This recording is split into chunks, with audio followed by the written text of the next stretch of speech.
Welcome to Maldives' 2014 Los Angeles Awards Gala. Tonight is brought to you by the generous support of Anheuser-Busch, a better world through our world, our responsibility. Walmart, helping communities save money and live better. Bank of America, helping build strong communities. Fabian Nunez. MasterCard. Master your card oportunidad, a better economic future within your reach. Maldives is grateful for the support of its national sponsors. Anheuser-Busch, McDonald's, the Sidley Austin Foundation, Sodexo, Southwest Airlines, Toyota, and Univision. Maldives is proud to honor the Honorable Gloria Molina,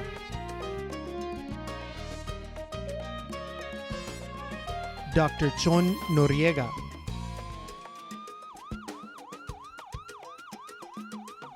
and Lois D. Thompson. Please welcome your Master of Ceremonies for this evening, host of CNN Latinos Sin Límites, Elizabeth Espinosa.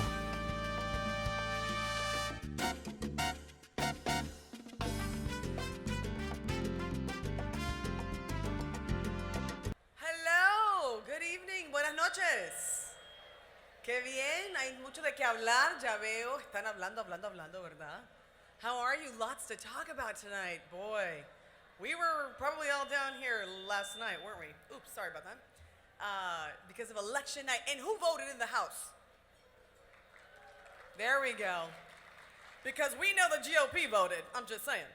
All right. Well, welcome to Maldives' 2014 Los Angeles Awards Gala. You can hear me okay? I've got your attention. Let's see. These lights are great. I can't see anything. I'm like, whoa. Well, I'm very honored to be your host this evening. And thank you, Maldives. It's such an honor. Tom Science, where are you? There you are. Your mother is here tonight, Senora. Big round of applause. Thank you for joining us. Que linda. That's so beautiful. What a gift. So honored. You know, when Tom and I were chatting, I was at CNN. We had a show, Sin Límites. Pero ya sabes, hay límites. Entonces, CNN Latino is no longer there, but we're still there, Latinos. But now I'm the only Latina woman on the weekday KFI lineup. So if you tune in 1 to 3, it's the Thompson and Espinosa show. So I need mi Latinos, mi gente en el KFI. Eso. And I also have a new show that I want you guys to tune in. We're going to get Maldives on the show pretty soon with PBS SoCal. It's called Studio SoCal. We debut it on Fridays at 7 p.m. and you can watch each episode online. Oh yeah, we're trying to get everybody to be quiet, huh? I know, I'm being so nice. I'm usually like really mean at these things. I'm just kidding. No, but I do want you guys to listen because we have a great lineup. You know, I'll just talk through and you guys can be talking, but when our special guests come up here, I want you guys to be absolutely attentive, please, out of respect for them. So I promise there'll be plenty of time for us to network and talk, swap cards. Hey, what's going on, right? A little bit of everything. But I'm proud to share with you that I'm still at KTLA as well. So also sell oranges off the 405, right? I mean, might as well. Very busy these days. But very happy that together we come together as a community. Not only to celebrate Maldives' hard work and victories over the past year, but also to pay tribute to our distinguished honorees. And I will say something before I continue. I think it's important that those of us in this room understand the power that we hold. Does anybody know what the percentage of the Latino vote was just yesterday? And I'm going to ask you all to think, and if anybody knows, I'd say raise your hands, but it's hard to see. But let me get you all to pay attention for a second. Thank you. This table right here, I love. 8%. ¿Qué pasa? Right? Compared to 10% the last one. So I think it's important that being here tonight, we're going to have fun, we're going to party, but we got to understand the mission, the work we still have ahead. And I can tell you from experience, because I work at KFI, and I'm listening to the people who may not necessarily agree with what you have to say in this room. So it's very important that we work together. Latinos de South America, Central America, México, España, donde sea.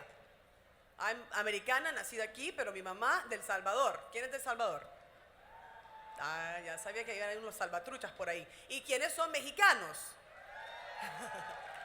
Oh, good, I got your attention now. Okay, my dad is Mexicano, so see? MALDEF, did you know, was founded at a time, listen to this, because, you know, this is 2014 and we think, oh, we're beyond all the hardships. Far from it. That was a time, though, when the Mexican-American community was being subjected to blatant discriminatory treatment. I was just tweeting about this, actually, tonight, preparing for this evening. In 1968, a group of brave lawyers united to combat these injustices, and MALDEF was formed where? San Antonio, Texas. Eso, Texas. Well, today, more than 46 years later, we come together to celebrate MALDEF, its partners, and its many accomplishments. And tonight would not be possible without your generous support. And on behalf of MALDEF, I thank each of you for your continuous efforts ensuring in MALDEF's success. And it is with great pleasure that I will welcome to the stage our first speaker of this evening.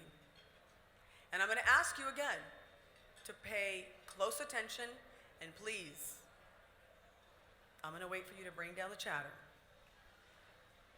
I'm going to play school principal now. I see you in the back, don't worry. I got friends with the Navy SEALs. I'm waiting. Toyota's Chief Compliance Counsel and Privacy Officer, Miss Andrea White. At Toyota, Andrea is charged with developing an enterprise-wide privacy program designed to balance the company's sales and marketing needs with the growing compliance imperatives of an expanding regulatory environment.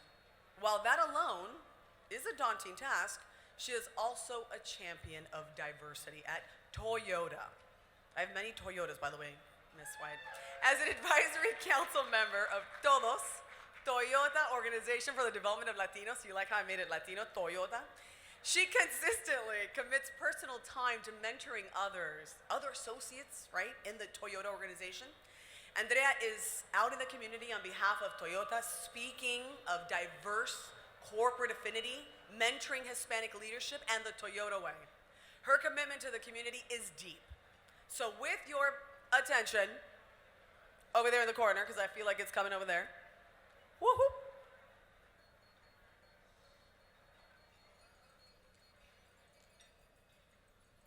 Gracias. Ladies and gentlemen, please welcome Andrea White.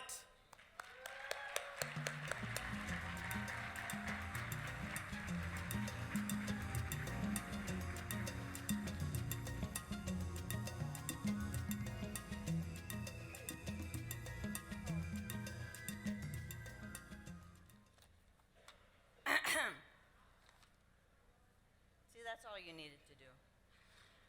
Buenas noches, good evening. It is an honor and a privilege to be here tonight with you for this amazing event. On behalf of Toyota, I would like to congratulate tonight's honorees for their achievements and to thank them for their contributions to the Hispanic community. The demographic shift taking place in the United States today is significant. This shift is resulting in change, the kind of change that makes people uncomfortable. It creates issues and problems. At Toyota, we call those opportunities. We are proud to support MALDEF and the incredible work that Thomas Sainz and the entire MALDEF organization do every day, day after day, to identify those opportunities and create the change that is needed in order for this country to successfully navigate the changing in demographics. Thank you for the opportunity to share this evening with you.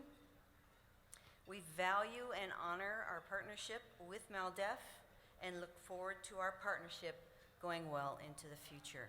Thank you so much. Buenas noches.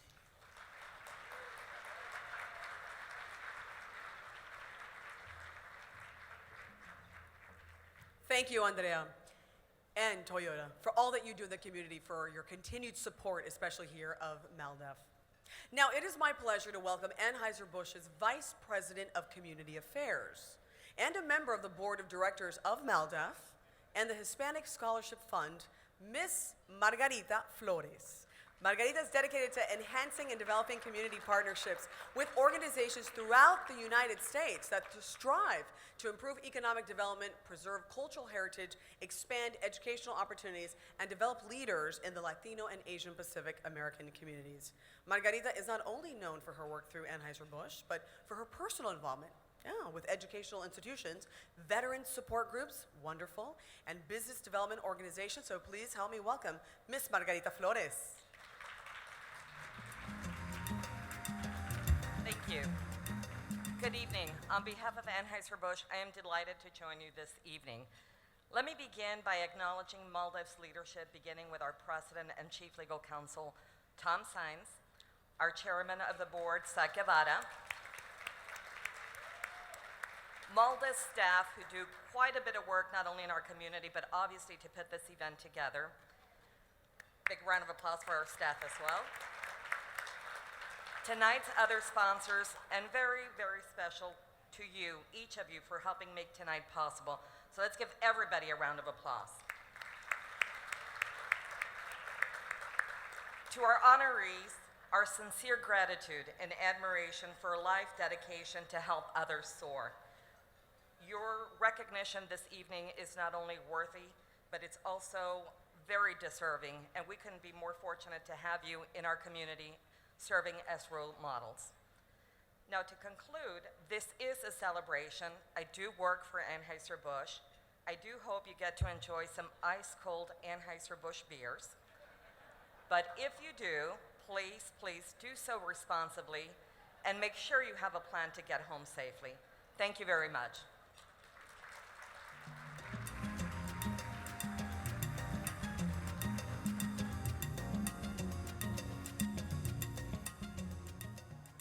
Well, thank you so much, Margarita. ¿Qué tal? Las copas, bien, no? Thank you so much, Anheuser-Busch, for bringing such important links between the Latino community and corporate social responsibility. Your support of MALDEF and all the wonderful organizations you work with is deeply felt. So, once again, mil gracias. And now it is time to begin introducing tonight's guests of honor.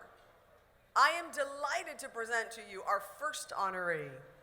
Miss Lois D. Thompson has devoted her life to social justice and civil rights. Ms. Thompson has been representing clients in complex litigation of all types since joining Proskauer Rose Litigation Department some 30 years ago. Lois has worked with MALDEF for years, most notably serving as pro bono counsel in the case against the Tucson Unified School District. MALDEF, together with Ms. Thompson, helped improve the educational environment and outcomes for the district's Latino students after nearly 40 years in the historic desegregation case. On top of her legal service, Lois is on the boards of the Western Center on Law and Poverty and the Western Justice Center. Let's take a look at the video profile MALDEF has created for her.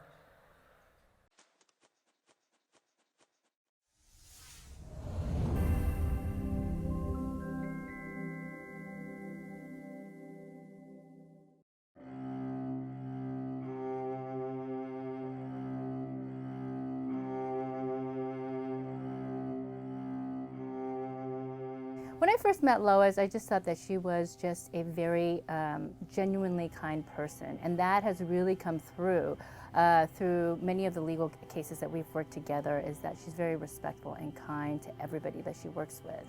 Well, being a partner in a major New York law firm, she obviously was a tough lady, and so I respected her for her professional accomplishment. But as I got to know her and I got to observe and know about her work doing pro bono, I thought that she was also a caring person, which represented a completely different side of the tough New York litigator. Western Center on Law and Poverty demands that its board members not only care about the issues of low-income folks, but also work hard. And Lois has been an extraordinary board member, very committed, very thoughtful, very caring, helping to move the organization forward. It's been really a thrill to work with her. She has gone well beyond simply fundraising for the organization. She just wears so many hats at the Law Center besides just being the president. It's basically whatever the Law Center needs, Lois is doing it. I'm proud to be associated with someone who can maintain such a high-level professional career for as long as she had in such a tough competitive environment and still have time to give of herself to her community and to those who may have need for equal access to justice. I think it's clear that for all the organizations Lois has been involved in, she has been a leader in terms of helping poor and low-income folks obtain housing, health care, education, and other basic rights. Right now, she's very actively involved in our legal work on behalf of homeless women veterans, and is currently the pro bono legal counsel on a sensitive legal matter on behalf of a homeless women veteran who is disabled by post-traumatic stress disorder and other mental health conditions after being sexually assaulted in the military. Basically, whenever I ask Lois that I need help on a project or a legal matter, she always jumps in, no matter what other cases she has going, and that's just an amazing support to have. Certainly in Los Angeles, Lois will be remembered as a pioneer female who came out from New York, who helped establish Proskauer's litigation beachhead in California, and who found time to give of herself in California as she had done previously in her jobs in New York. I've learned from Lois that being thoughtful and being caring and being dedicated goes a long way to helping you reach your goals.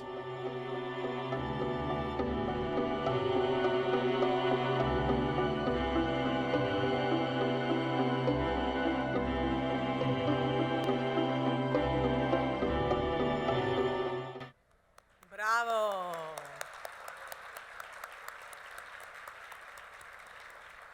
You know, Lois, that's a great story, and I will tell you, action does speak louder than words. So MALDEF tonight is very pleased to recognize Miss Lois D. Thompson with its Excellence in Legal Service Award. Congratulations.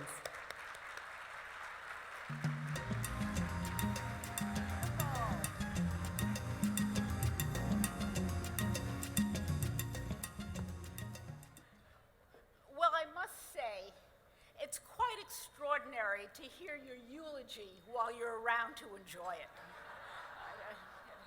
And MALDEF, I really thank you from the bottom of my heart for this award.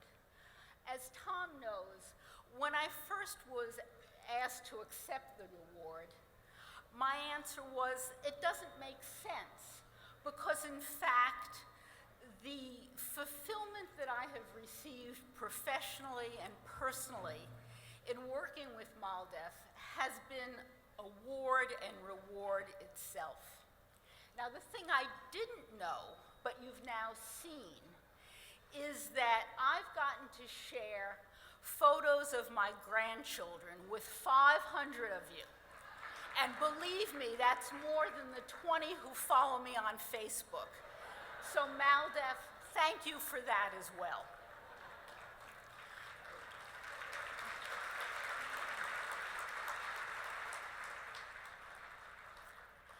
But on a more serious note, there are numbers of people in this room whom I want to thank. And I start with the law firm of Proskauer Rose, and I'm really touched at the number of my colleagues who are here tonight. and I thank you.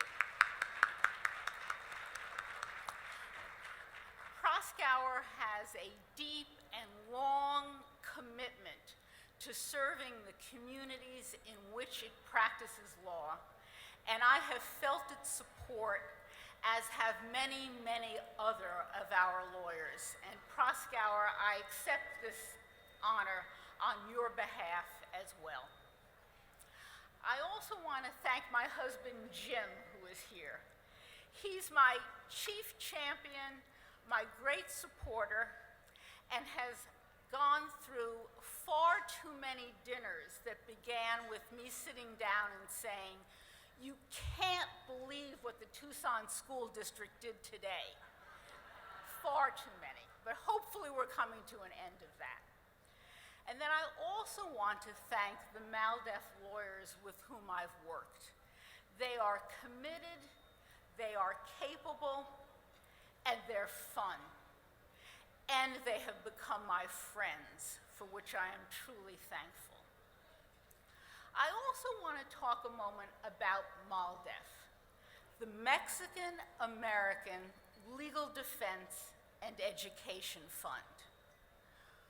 We, unfortunately, live in a country in which hyphenated Americans, be they Italian American, Polish American, African American, or Mexican American, are too often pushed aside, too often attacked, too often diminished. And the marvel of the Mexican American Legal Defense and Education Fund is that for all that some Americans say about hyphenated Americans, MALDEF represents the best that America has to offer.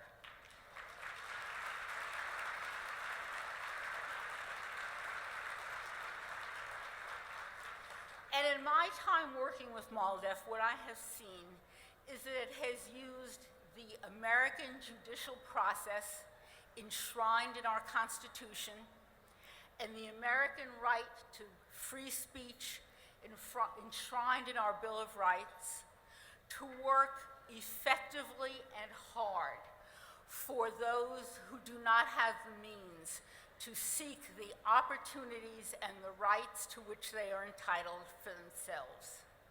And let me tell you something else. In an era in which we have heard some terrible acts by some unhappy organizations, MALDEF fights hard, it fights smart, but most importantly, it fights fair. And what makes me proudest to accept an award tonight is that it comes to me from MALDEF. Thank you very much.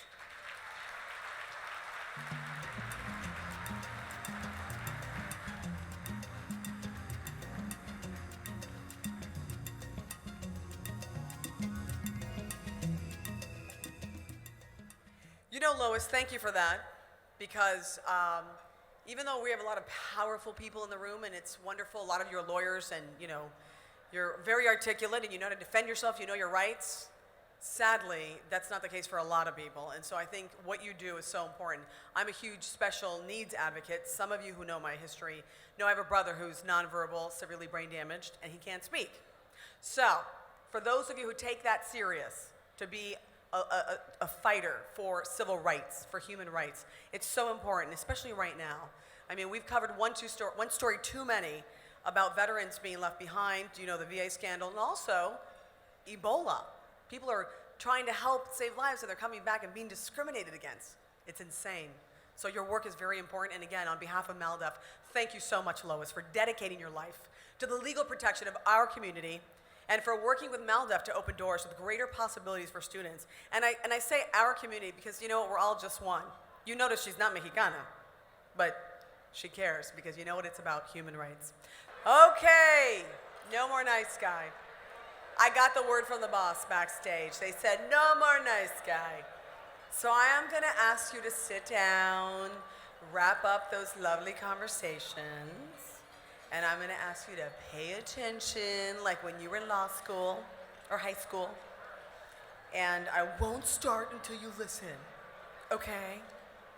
And I'm gonna take a selfie up here. I'm gonna try to be like Ellen, excuse me. Here we go, wait.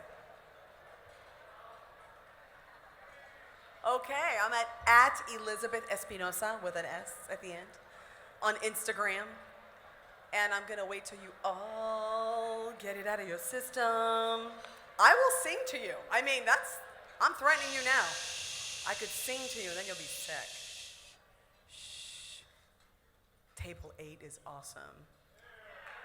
Because they were very quiet. Look, they were like, yeah. That's what I'm talking about, McDonald's. What is it? Live it, what's this, the little mantra? I'm loving it. See, there it is. Okay, ladies and gentlemen, thank you so much. You're so lovely. See, we will resume the evening's program because this year, MALDEF is honored to partner with MasterCard, your card, Oportunidad, a community empowerment program sponsored by none other than MasterCard. So by helping families learn how to get out of cash and into payment cards to save money and time, increasing access to online shopping and bill paying, and much more. Master Your Card, Oportunidad, helps Latino consumers and small businesses open the doors to greater opportunity and financial control. Master Your Card, Oportunidad works to help families prosper and communities move forward. Let's watch together a short video to learn a little bit more about this campaign.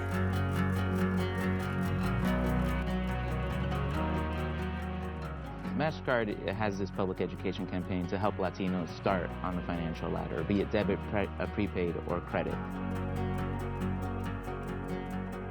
We're starting a new partnership with MasterCard and their Latino community education program, Master Your Card Oportunidad, which helps Latino families take advantage of electronic payment technology that provides the buying power, savings, convenience, and safety that comes with traditional banking services. Working together, we will bring greater financial empowerment and security to all working men and women and elevate the lives of everyone in our community. Learning how to participate and win in today's modern economy will make sure that greater prosperity for our families isn't just a dream, it's a reality we can create with our hearts, our minds, our voices, and our wallets. We look forward to partnering with you in this important effort. Muchas gracias. I think what I was surprised to see or hear about the conference today was the amount of layers and the amount of emphasis that MasterCard is actually taking to mitigate some of the fraud and appears to want to work with law enforcement in preventing these types of issues. But whether you're carrying a credit card, a debit card, or a preloaded prepaid card, as long as it has the MasterCard brand on it, you can use it anywhere MasterCard is accepted, and carry that card with dignity, and use it in a manner that you feel is most appropriate for you and minimize your costs and manage your finances in a way that most suits you.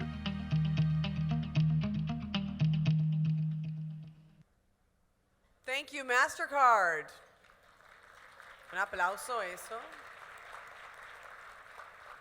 Están comiendo ustedes, ¿verdad? Ya los veo. Thank you, MasterCard, for advancing financial independence in our community. Well, we applaud your educational efforts, and now it is my pleasure to introduce to you the Director of Public Affairs and Government Relations for Walmart, Mr. Javier Angulo. Javier is responsible for the company's regional and state business growth strategy, legislative and policy affairs, stakeholder outreach, and organizational partnerships in Los Angeles and Orange County, California, Central Coast, New Mexico, and Hawaii. That's got to be a fun one when you go to Hawaii. I know how you do it.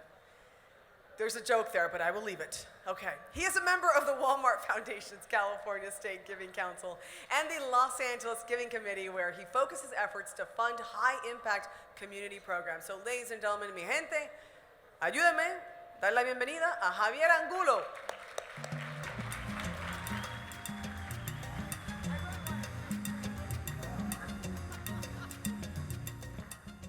Sí, buenas noches todos. ¿Cómo están?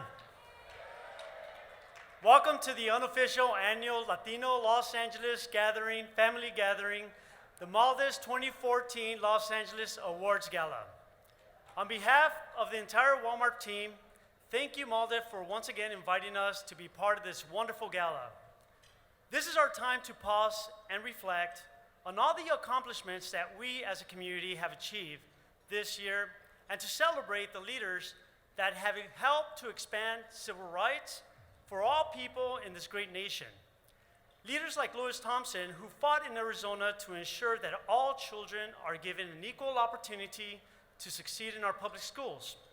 Or Professor Chon Noriega, whose interdisciplinary work enriched my experience as a Chicano Studies major at UCSB. And of course, Chicano Studies. And of course, the one and only Supervisor Gloria Molina, who helped toughen my skin years ago when she presided as Maldives board chair and I served as Maldives board liaison.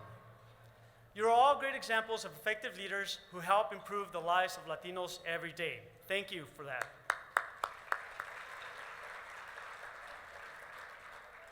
I'm proud to work for a company that shares this same commitment to helping advance opportunities for associates, entrepreneurs, and communities.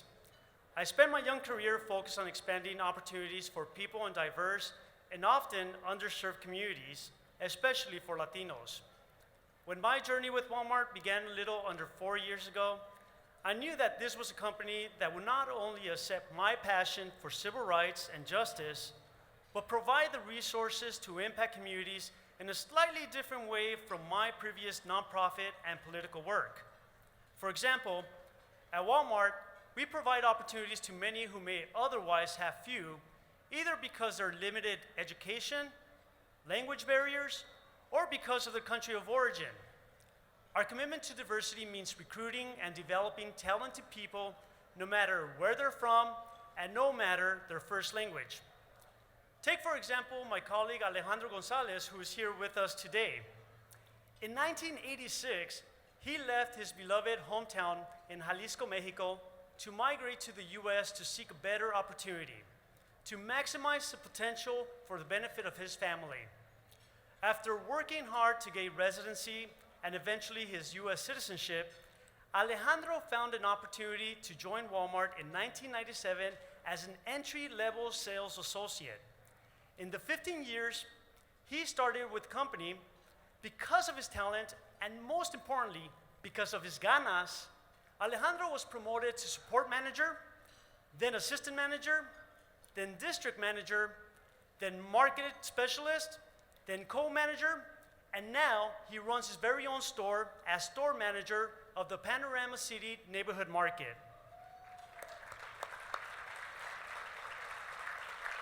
And he's standing up right there. Thank you, Alejandro.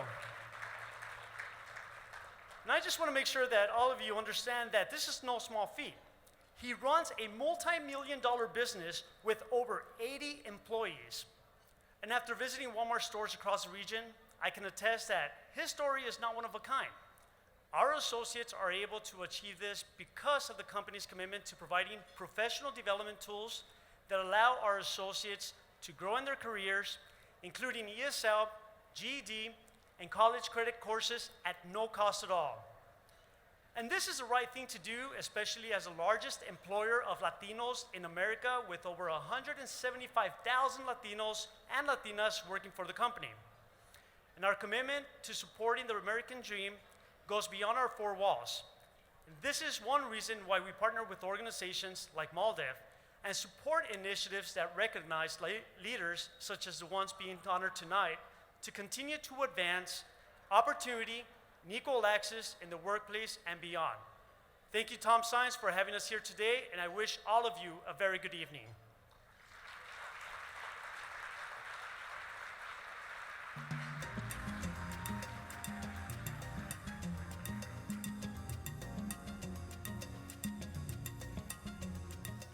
Drinks back there are great.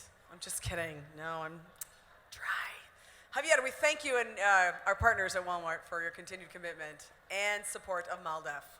No se me pongan chit-chatty back there, okay? Don't get out crazy because I left the stage and now you can talk. ¿Verdad? Ok, un poco de atención. Ahí vamos. I'm now proud to announce that a film with the participation of MALDEF and its board member, Eva Longoria, woo, that's right, it's my girl, is about to hit theaters, and I need you to support it. Because you know what happens. Let me tell you really quick, I'm going to go off script for a second. You know that African Americans, they put out a film, and they go that weekend, because that's when it counts. We put out a film, and we're like, yeah, maybe tomorrow, and we don't go until it's like on Netflix or something. So we gotta support. We gotta be one voice. There's so many of us, but if we work as a fragmented group, there's no power in that, right? This feature-length documentary film, Food Chains, exposes the abuses faced by farm workers in the United States in a way never seen on the big screen. You hear about it, but you're gonna see it here. You hear me? More important, however, the story is one of hope. Aren't you so lucky, those of you that were born and raised here? You know, as you're having this fancy dinner right now, there are people that are trying to cross the border because they live on 20 bucks a day if they're lucky. I've been very blessed to travel extensively, and that's the thing I bring back every time I go to third world countries. And as a reporter, when I'm at the border and I see it, and it's a reality, and then they come here and then they get abused. Awful. So this film is important. The film tracks a coalition of Immokalee workers as they fight some of the largest supermarket and fast food chains in the nation for the right. The things that sometimes we take for granted, right? The right to a fair wage. What about a little dignity, right? You take that for granted. You go into your office and, right, no one's gonna disrespect you. That's a given. It's not for everyone, folks. Food Chains is being released in theaters nationwide on November 21st. I want you to be there. Here's a short trailer of the film, which is also being released in Spanish with Demian Bichir, Alma Martinez, and Jose Ronstadt. Food Chains is the first, hear me clear, the first mainstream documentary to be released in English and Spanish versions simultaneously. Take a look. We know our economy is stronger when we reward an honest day's work with honest wages. Let's declare that in the wealthiest nation on earth, no one who works full-time should have to live in poverty.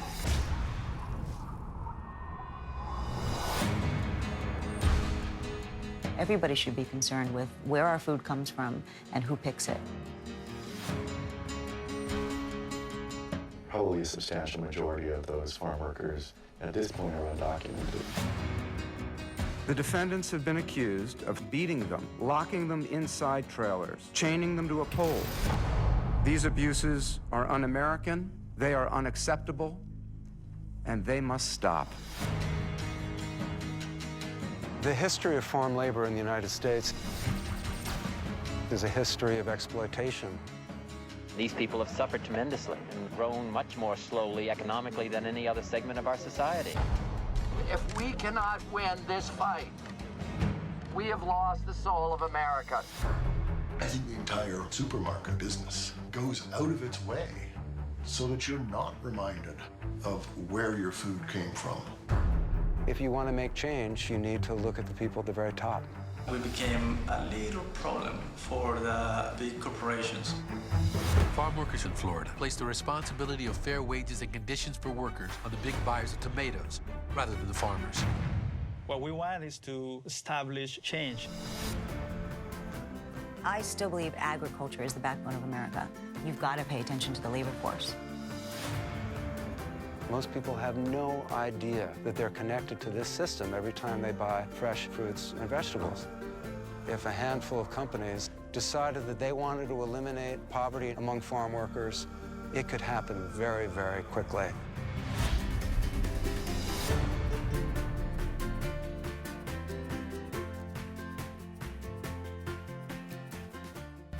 Wow, that's amazing. Woo, I got the chills. David, Damien back here, where are you? You know what? November 21st, we have a date. I'm serious. We got to go see this. And, you know, if you take the 101 freeway, do you know what I'm talking about? Over Oxnard, you driven through? It's a reality, you know, and it's very rough. And I'll tell you, when I have to be in the field, do those stories, it breaks my heart. Because you walk away and you go to the fancy nights and do all this, but this is something that people are struggling through every day. So let's be aware of it and let's support the film. MALDEF, a big thank you for helping bring this very important issue and the reality of our brothers, nuestros hermanos, hermanas, our sisters' experience in agriculture in America to our attention. That's the only way until we see it. Kind of like the Ray Rice video, right? Because it was in the police report that he hit her. But when you saw it, you change your mind. So you're going to see it now. Don't make me hit you. Okay, just kidding. Now, I have the pleasure of introducing our next esteemed honoree for this evening. Dr. Chan Noriega is one of the country's, woo, woo, woo, woo. That's right. Is one of the country's most active curators of Latino and Chicano visual art. Dr. Noriega is author of Shot in America, Television, the State, and the Rise of Chicano Cinema, and the editor of 9 books dealing with Latino media, performance, and visual art. Since 1996, he has been editor of Aztlán, a journal of Chicano studies, the flagship journal for the field since its founding in 1970. He is a professor at the best school ever, because I'm a Bruin, the UCLA Department of Film, Television, that's right, give it up, and digital media. No hating Trojans, we'll see in football, I'll be at that game, and is also director of the UCLA Chicano Studies Research Center. As center director, he actively oversees the most extensive Chicano library and archival holdings in the United States. Professor Noriega, I started hearing chatter. I'm a Ray Rice you. Adrian Peterson you, just saying. Professor Noriega helped recover and preserve independent films and video art, including the first 3 Chicano-directed feature films. You know back there's a quiz. I'm just letting you know before you leave. Dr. Noriega is also adjunct curator at the Los Angeles County Museum of Art. Let's take a look together at Dr. Noriega's video profile.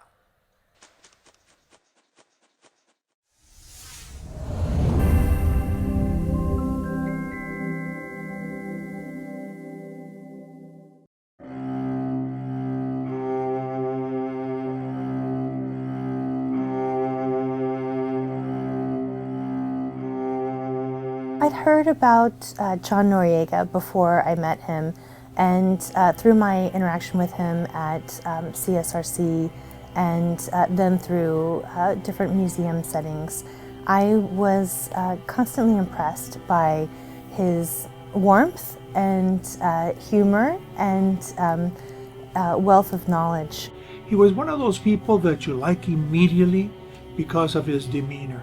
And nothing has changed in the 20 years or so that I've known him. He was one of our Getty postdoctoral fellows, chosen through a stiff competition, so I knew he was smart and destined to be a future leader. He is such a clear thinker about problem solving, and he's always, the first in line to make a contribution.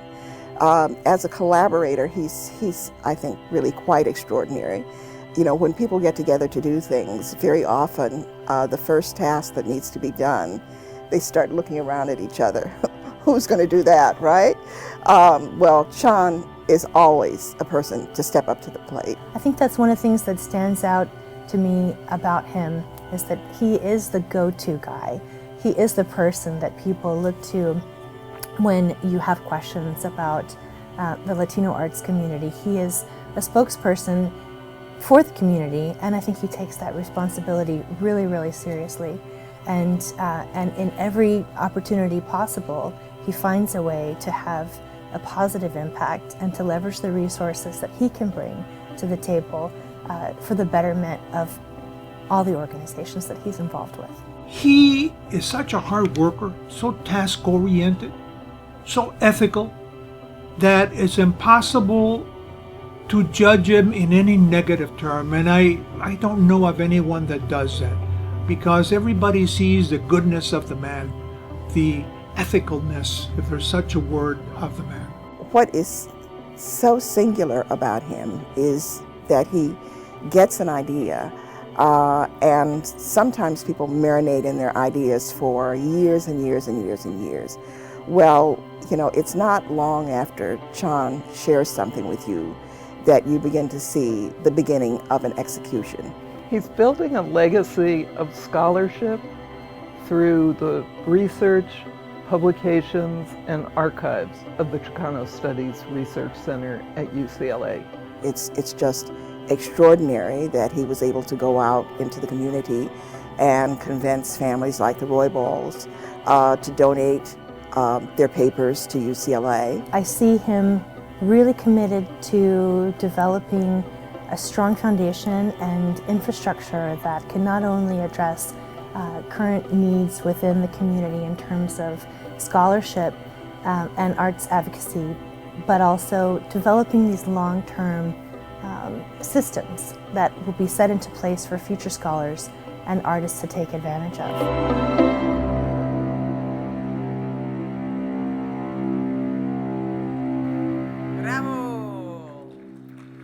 MALDEF is pleased to recognize Dr. Chon Noriega with his Excellence in Community Service Award.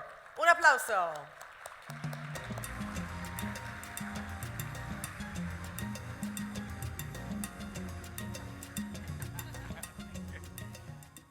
Wow. Well, I want to thank MALDEF for this recognition. And Tom, thank you. You've been such a good friend and collaborator over the years. And given the esteem that I have for MALDEF and for everyone who has worked here, past and present, I am truly humbled, especially to be recognized in the same company as Lois Thompson and Supervisor Gloria Molina, and to be seated with them at the same table with Dolores Huerta. Now, I've learned a lot about how to make a difference from MALDEF.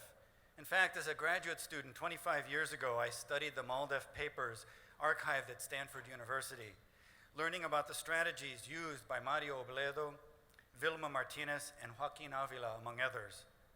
When I became director of the UCLA Chicano Studies Research Center in 2002, one of the first things I did was meet with Antonia Hernandez. That meeting taught me more than I could have hoped for about how I could make a difference as an academic. Only later did I realize what Antonia had done was to tell me the ways I could adapt the things I was already going to do so that they also helped MALDEF do its job. See, that's the thing about community service. You are never alone. So your excellence will be measured not in what you do as an individual, but by how you build alliances, shared outcomes, and community. After all, community is not a given. It must be continually made, maintained, and fought for. And it necessarily involves people and groups with different needs and goals. So while this award bears my name, it is a testament to the many people and organizations that I have worked with closely over the years on fundamental issues related to the arts, education, public health, economic security, media access, and hate speech. We have made a difference, and I am thankful for your partnership. And I want to give a shout out to the hardworking and dedicated faculty, staff, students, and volunteers at the Chicano Studies Research Center. Go Bruins! And I would be remiss not to also thank and acknowledge my wife, Kathleen McHugh, who fights the good fight for women of all races at UCLA. Now, 7 years ago, MALDEF honored Dionisio Morales. Nearly 90 years old, he stood up from a wheelchair and gave the most powerful and empowering speech I have ever heard. He passed away less than a year later, but in that time I had the honor to get to know him, and I accepted the responsibility for archiving his legacy. His papers are at the center, along with those of many others who have made a profound difference, including Edward Roybal, Grace Montañez Davis, Esteban Torres, Lupe Yanguiano, Moctezuma Esparza, and the Comisión Femenil de Los Angeles. Please come see them at UCLA. Thank you.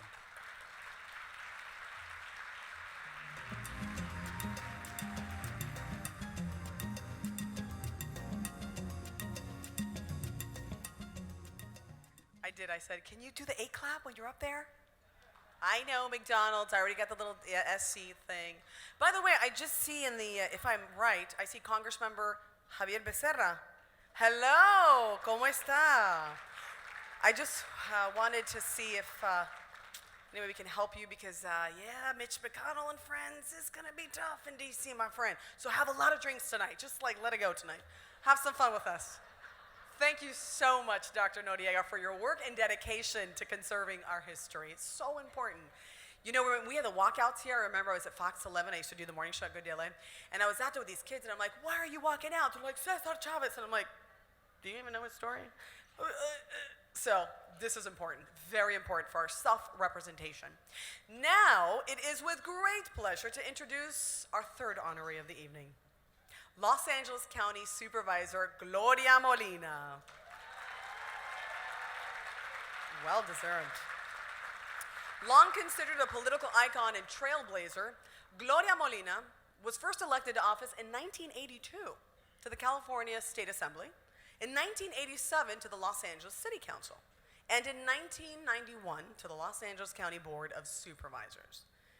She is the first Latina in history to be elected to the California State Legislature, the LA City Council, yes, and the LA County Board of Supervisors. And working at KFI, Gloria, I know it's not easy being first, let me tell you. Her triumphant leadership in the 1980s against the construction of a state prison in East Los Angeles is legendary. You may remember it. And has solidified her reputation, whether functioning on a local or a national level as both a fighter and groundbreaker, able to achieve victory despite seemingly insurmountable odds. Her election to the County Board of Supervisors represented both the growing formidability of the Latino electorate and the determination of voters of all backgrounds to elect a leader who understood their needs. Her career as county supervisor here in Los Angeles has produced dramatic results for LA County residents through innovations in streamlining county services and leading the charge in major capital endeavors. Let's take a look together at the profile video MALDEF has created for Supervisor Gloria Molina.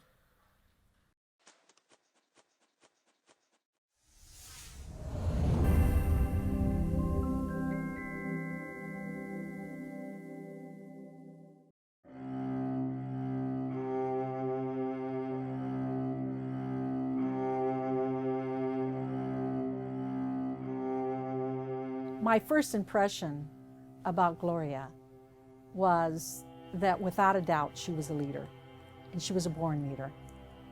And there was a vibrance about her that was just incredible.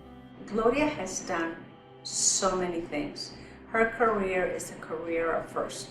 First in the assembly, first in the city council as a woman, first Hispanic, Latino, Latina in the county board of supervisors. Everybody wants to be on the winning side of everything if you're elected. Gloria Molina could care less. She believes in the cause, and that makes her totally different than any other elected official I've ever met. What I've learned from Gloria is simply leadership. She is an incredible leader, and I've learned and watched over the years how she does things. She does it so very well. But on a personal note, she's taught me how to quilt. And I am ecstatic that she took the time to teach me and to be my personal tutor.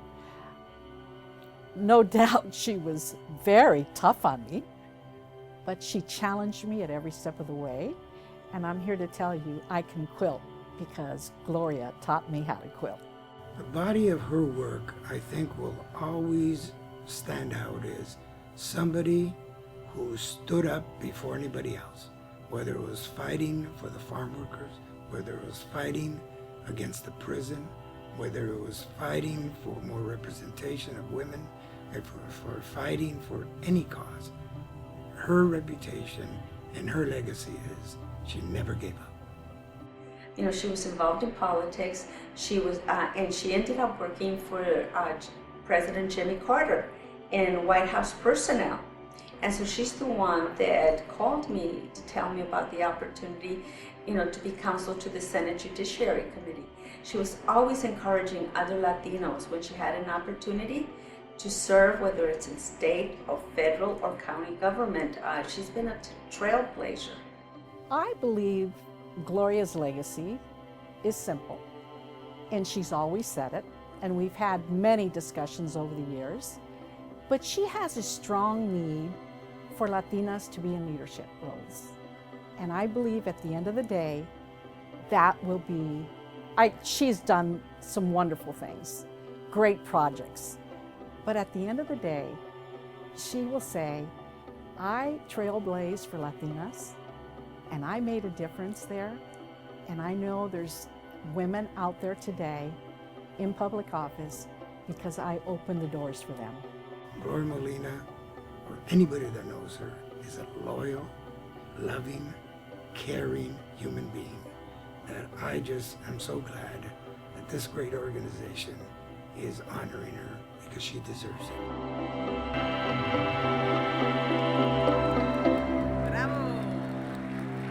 Ladies and gentlemen, please join me in welcoming to the stage tonight MALDEF's 2014 recipient of the Valerie Cantor Award for Extraordinary Achievement, Supervisor Gloria Molina.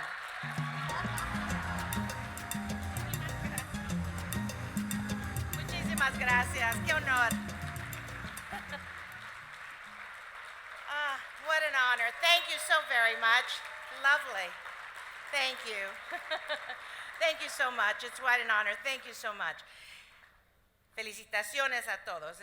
It's unbelievable to be here on stage getting recognition along with Lois and the great work she's done, and of course the great work that Chon has done throughout the years. It is truly an honor, and to be with all of you.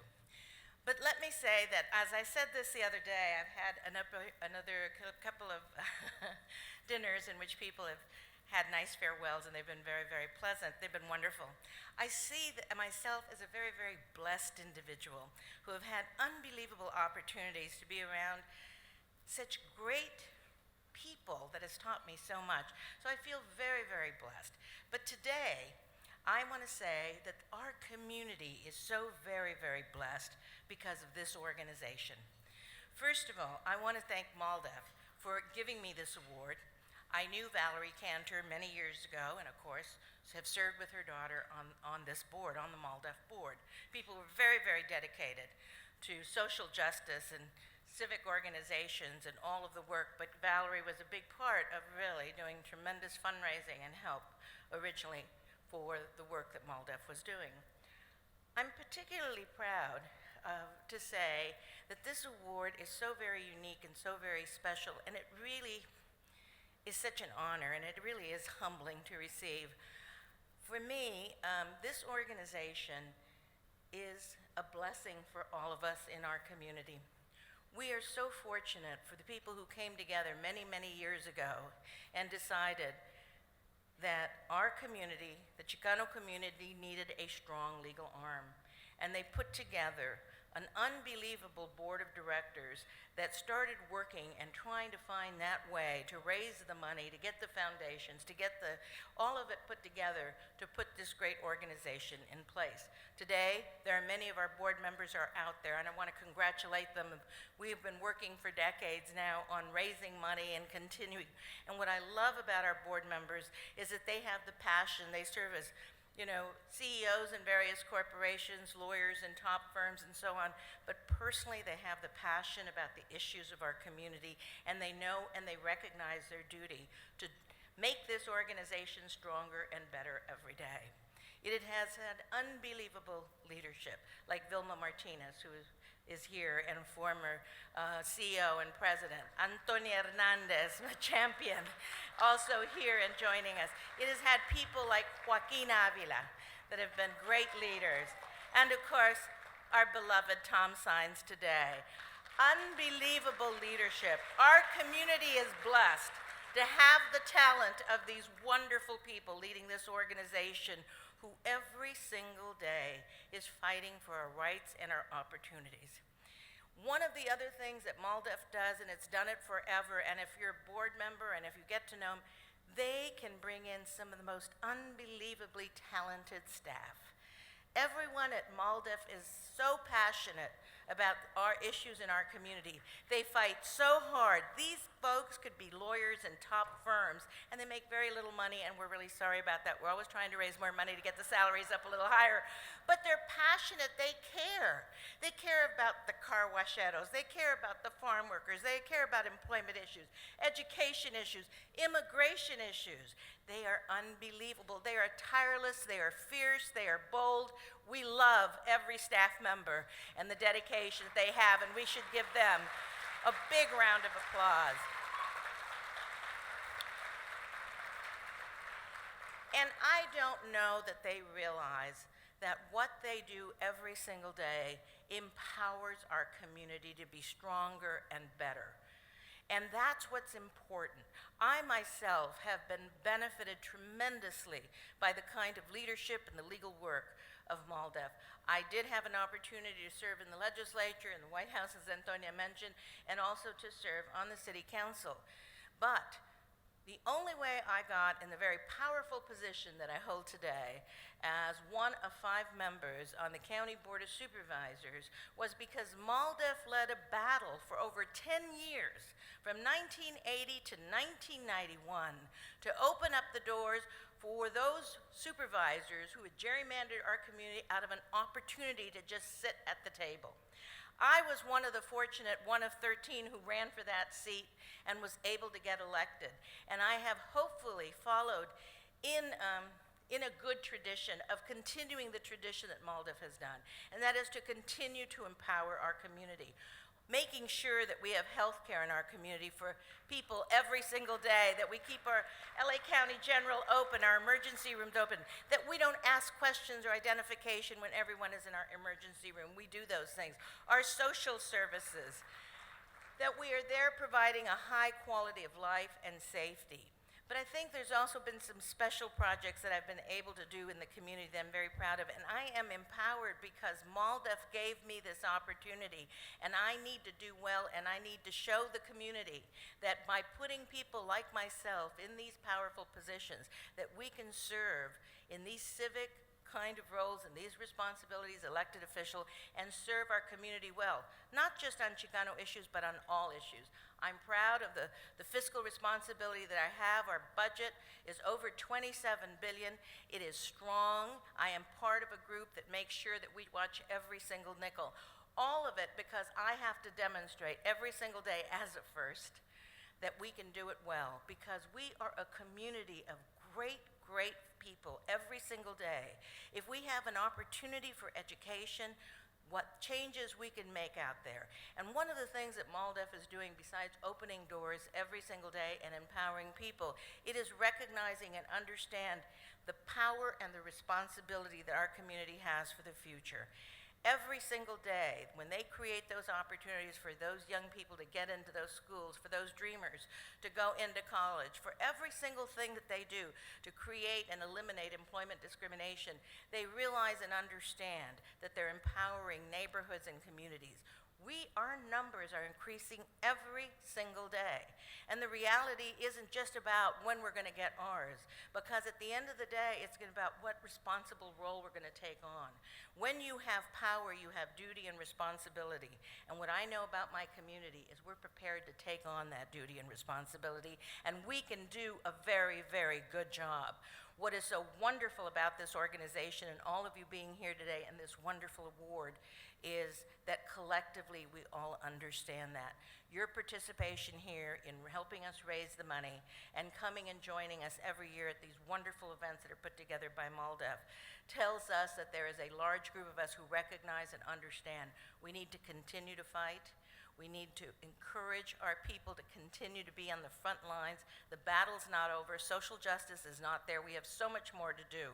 But one thing I can trust, with MALDEF on our side, with MALDEF fighting in the halls of Congress, in our courts every single day, all the way to the U.S. Supreme Court, our community has great, great chances and great opportunities. So I am honored to receive this award with all of you here today, but more importantly, pay great tribute to the wonderful work, the wonderful people, and all of the wonderful supporters that the West American Education and Legal Fund has. I am proud of them. I am just so grateful for this award. Muchísimas gracias. Es un gran honor. Gracias. I'm forgetting my words.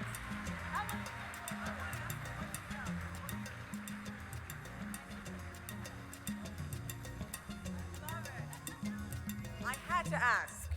So, great speech. Thank you, Gloria, Supervisor Molina, for providing a critical voice to our Latino experience here in the United States. But I had to ask her right now. I said, so what is your key to success? I ask everybody that. And she said, I am bold. And I said, yes, you are. But you definitely are prepared and you know what to do. And that's very important. So congratulations once again from all of us. And we hope you take a little downtime, but I'm sure you're going to keep doing a million things. And another powerful Latina will be taking your seat, I understand, Hilda Solis. So we got to support one another, Latinas. Now, I have the distinct pleasure of introducing MALDEF's President and General Counsel, Tom Saenz. Tom is one of our nation's most respected, I'm going to add brilliant, yes, and experienced civil rights lawyers, and is responsible for many of MALDEF's renowned settlements and courtroom victories on behalf of the Latino community, which is all of us. So please, big round of applause, helping me welcome on stage, MALDEF's President and General Counsel, Tom Saenz.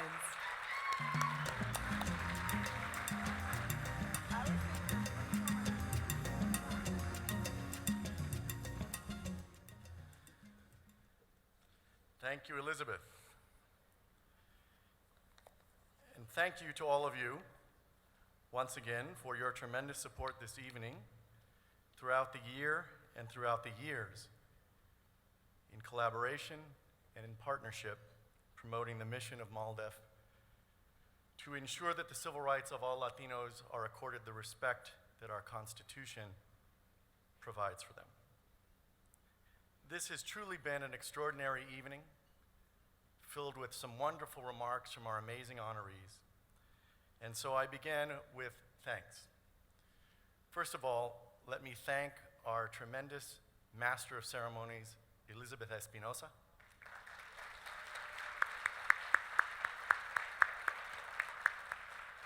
Isn't she a terrifically witty people herder? She herded us through this evening on time.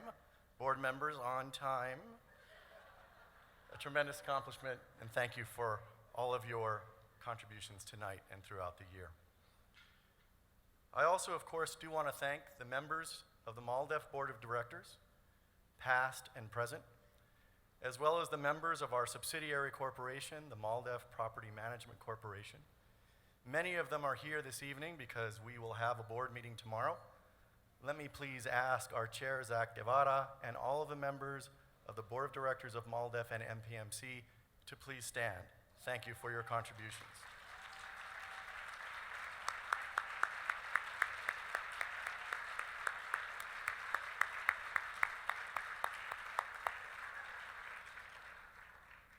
They have been mentioned previously, but I would be seriously remiss if I did not recognize and ask all of you to recognize two of my predecessors, two of those who have inspired and mentored me throughout the years, who together, the two of them, led MALDEF through 27 of its total of 46 years.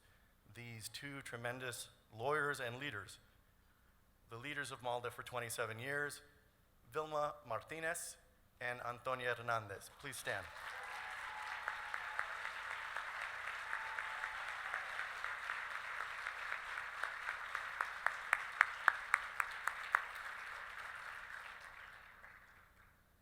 Supervisor Molina eloquently described the sacrifices that the MALDEF staff throughout the country make daily to contribute to our mission, to ensure that our community and its civil rights are recognized and acknowledged from the central corridors of power in Washington, D.C., to city councils and city halls across the country. Many of them are here tonight from Los Angeles, and even a few from outside of Los Angeles. And I would like all of the staff of MALDEF to please stand to accept our recognition for your ongoing sacrifice.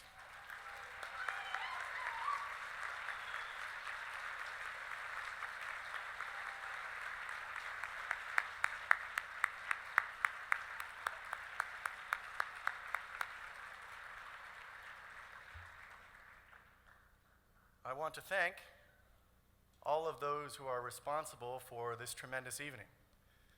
That, of course, includes every member of our dinner committee. I would like all of the members of the dinner committee to please stand and accept our thanks as MALDEF for your contributions to tonight's success.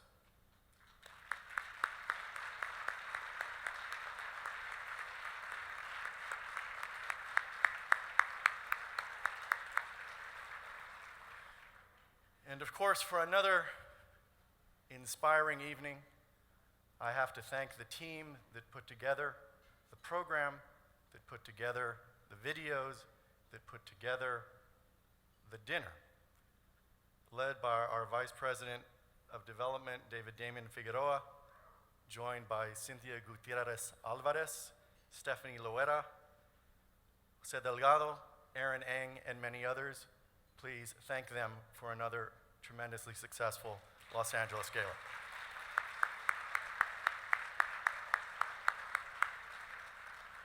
I began by mentioning partnership, and I must acknowledge the partners who are in the room, all of our corporate and law firm sponsors, for their financial support. We also had the opportunity to celebrate one of our pro bono partners, and more about her in a moment. But I want to acknowledge the other law firms that regularly partner with us in our legal endeavors. Proskauer Rose is, of course, unmatched in its devotion to a long-standing case and its contributions to MALDEF through that case.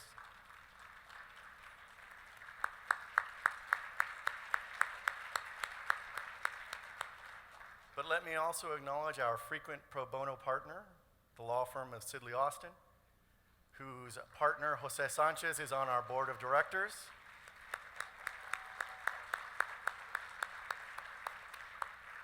And I have to particularly thank Jose because part of the reason that we are on time this evening is that he gracefully gave up his time on the program to permit me to please my board of directors by getting this dinner over by 9 or 9:15. Thank you, Jose. And finally, I want to thank another frequent pro bono partner, the law firm of O'Melveny and Myers, who are also here this evening.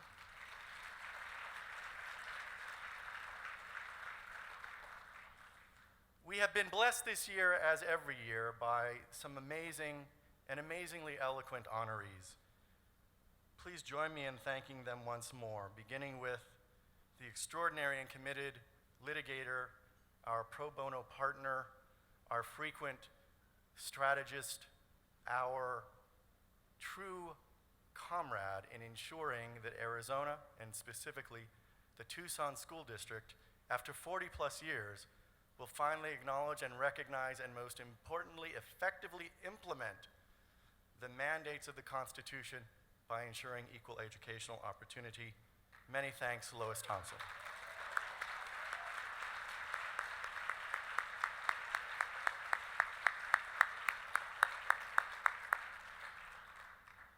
And of course, our dedicated and creative partner, our archivist for the Latino community, the chief curator of Latino culture in this nation, the quiet laborer in support of the civil rights of the Latino community in every element of culture and society, our great friend, Professor Chon Noriega.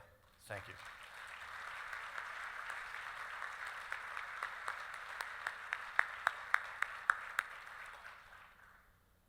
And last but we know, certainly not least, our longtime board member, the singular, and in this case, the word, of course, has tremendous true meaning. So with so many firsts, there is no one who can match the singular and devoted, our longtime supervisor, a true icon in the Latino civil rights community, Supervisor Gloria Molina. Thank you again.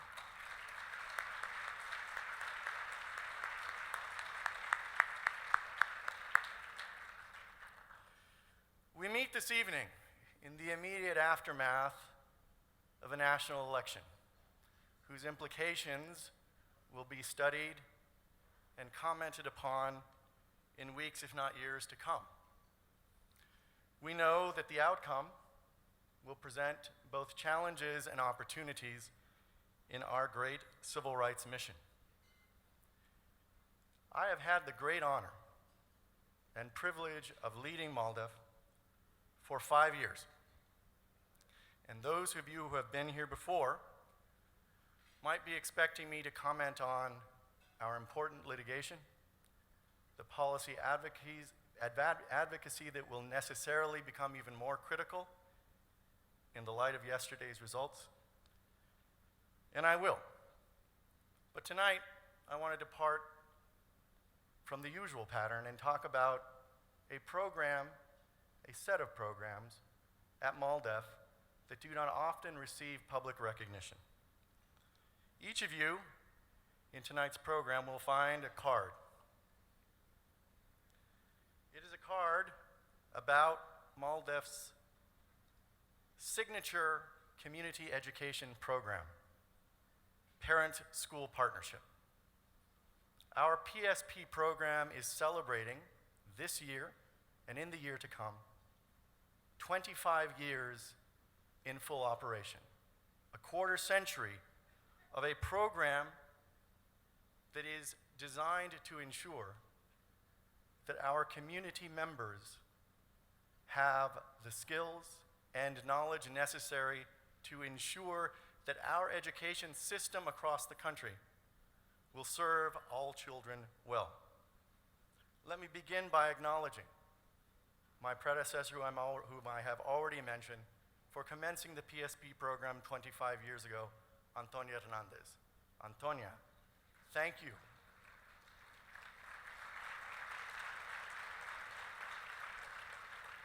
Thank you for your prescience in this and so many other matters. The program has thrived because of your commitment and that of the board to its success. Now, I know that some on our board of directors, when I was selected as president and general counsel, believed me to be a dyed-in-the-wool litigator who would neglect the E in MALDEF, the community education programs epitomized by the tremendous PSP partnership program. But I want to depart from tradition. I don't often talk about myself or my life, but I want to do that briefly to explain why those who had doubts about my commitment to PSP were demonstrably wrong. I want to tell you a story about me as a child.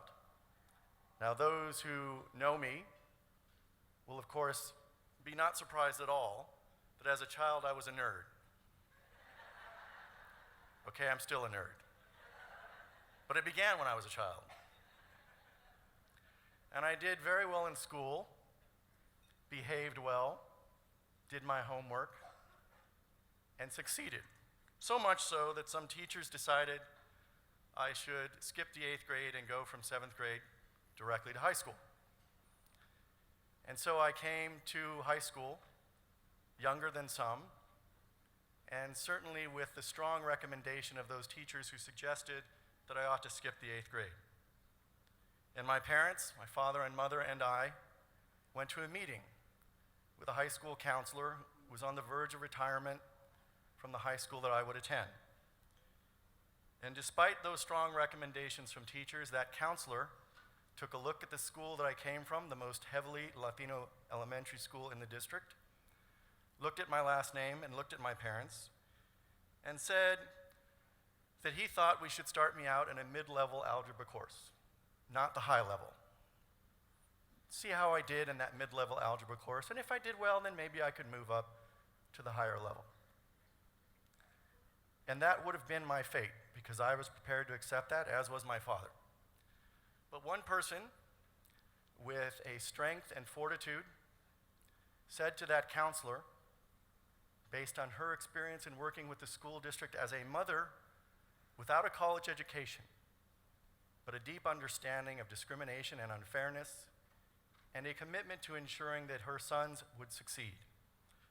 My mother said to that counselor, "No, I will not leave your office until you enroll my son in the highest level of algebra, commensurate with the recommendations from his teachers."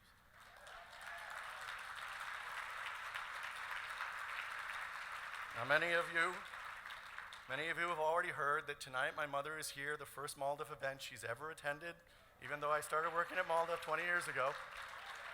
Ladies and gentlemen, let me acknowledge my mother, Margaret Barada Saenz.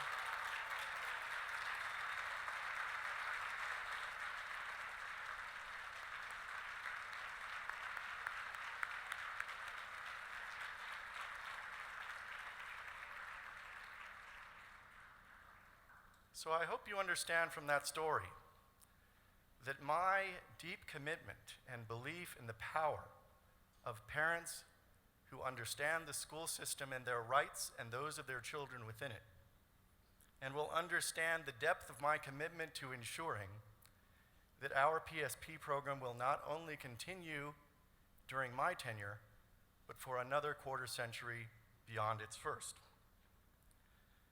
Tonight, we have with us a number of parents who are graduates and students of our PSP program, a 12-week curriculum designed with a dual purpose. First, to provide the tools and knowledge to parents to advocate for their own children to succeed and go on to college. But more important, its second purpose is to ensure that those parents become advocates for an entire community and for systemic education reform. Please join me in acknowledging some of my heroes, our PSP students and alumni. Please stand.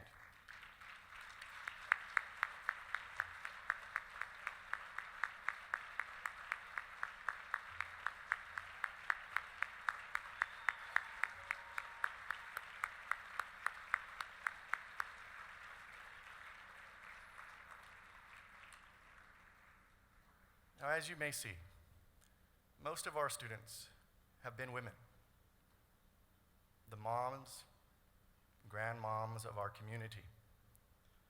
In the aftermath of yesterday's election, we will no doubt be subjected in the next several weeks to conversation perhaps once more about soccer moms and whether the allegiance of soccer moms changed and that resulted in the election results that we had. And in recent years, we've not only heard about soccer moms, but also through a book, I have to say, somewhat regrettably authored by a professor at my law school, about tiger moms that takes racial stereotypes perhaps too far. And of course, we also recently heard, a few years ago, of a candidate for high office who was a grizzly mom. Well, I, for one, am tired of hearing about soccer moms, tiger moms, grizzly moms. I want to hear more in our media and beyond about the moms that I've recognized tonight. I'm going to call them Adelita moms.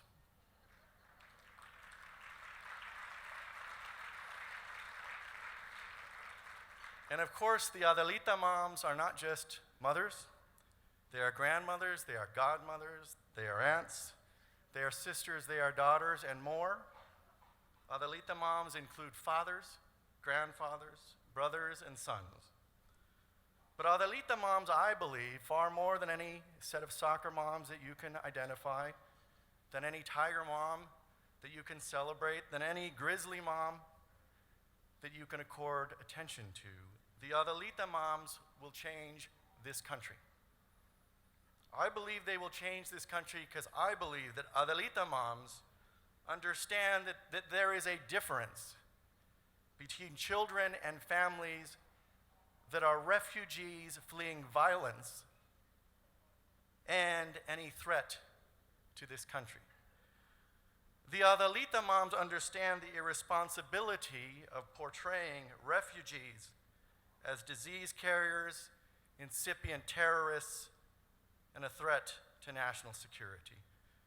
The Adelita moms understand that there is something dysfunctional about a polity that refuses to enact immigration reform to welcome those who have every desire by their actions to be here through their ongoing year after year contributions to our economy, to our society, to our culture. That there is a dysfunctional polity that refuses to act on immigration reform while at the same time refusing to act against those corporations engaged in inversions who have indicated by their own actions that they are more interested in avoiding taxes than being a part of this country. The Adelita moms will ensure that that dysfunction in our polity is addressed. The Adelita moms understand that the right to vote is perhaps the most sacred right of any human being, not to be taken lightly, not to be boycotted, not to be made the target of political opportunism through the enactment of despicable laws grounded in fear and not fraud. The Adelita moms understand that any nation with aspirations to thrive as a democracy must surely act as quickly and swiftly to raise minimum wage as we do to avoid taxation.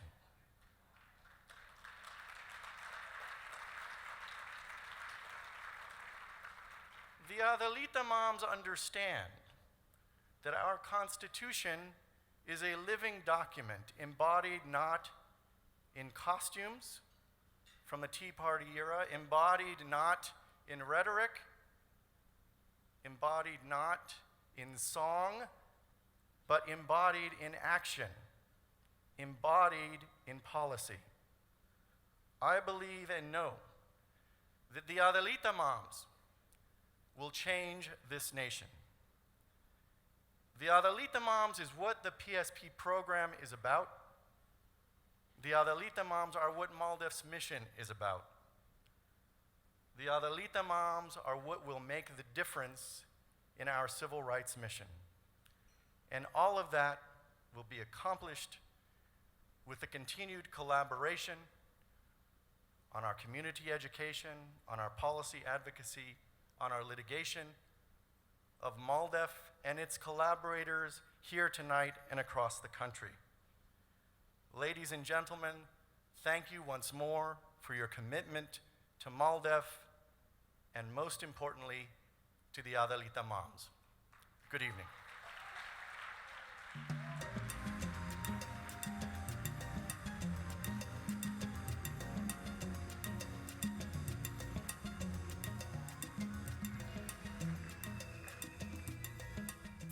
Tom Sines, thank you so much. Mil gracias for your continued service to our community. Well said. Let's give another round of applause once again for each of our honorees tonight. Un aplauso.